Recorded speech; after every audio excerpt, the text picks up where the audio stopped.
Next, we're going to discuss how to do the obliques for, again, the single contrast exam for enemas.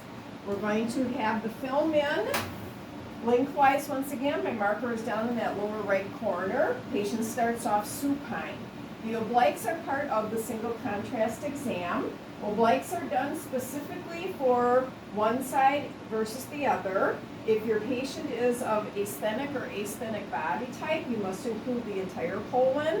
You still should include from symphysis up to the diaphragms to especially get the flexures, which is what this film is done for. The first one I'm going to do then is the RPO position.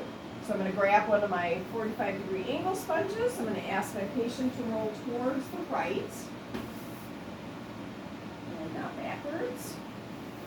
The amount of obliquity for these is 35 to 45 degrees. You can determine that by looking at, once again, at your body type. Your thinner type patients, you're going to actually roll closer to the 45 degrees. Your larger hypersthenic patients will be closer to 35 degrees. Once again, during the procedure, you can watch fluoro, see where the flexure shows up the best. Notice what type of obliquity amount of degrees the patient is in, and then you can do that for your after films. Just going to straighten her out a little bit, make sure we're nice and straight.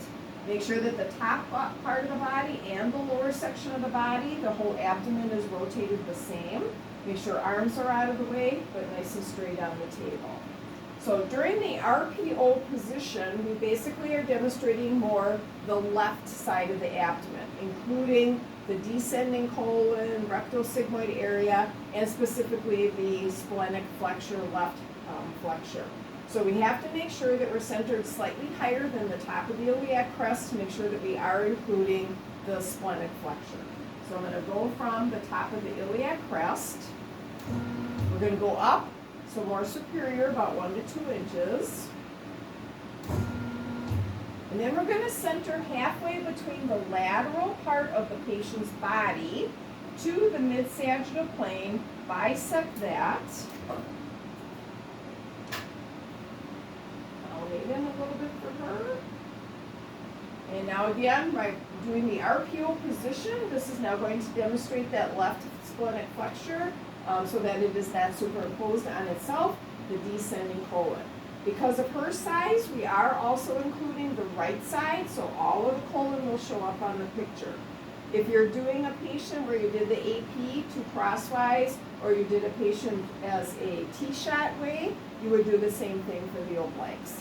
If your patient, though, is very hypersthenic, very large, concentrate on getting the upside again. That's the area of interest versus, it's okay to clip off the lower section of the abdomen here. Increase your technique a little bit, and again, do the film on expiration.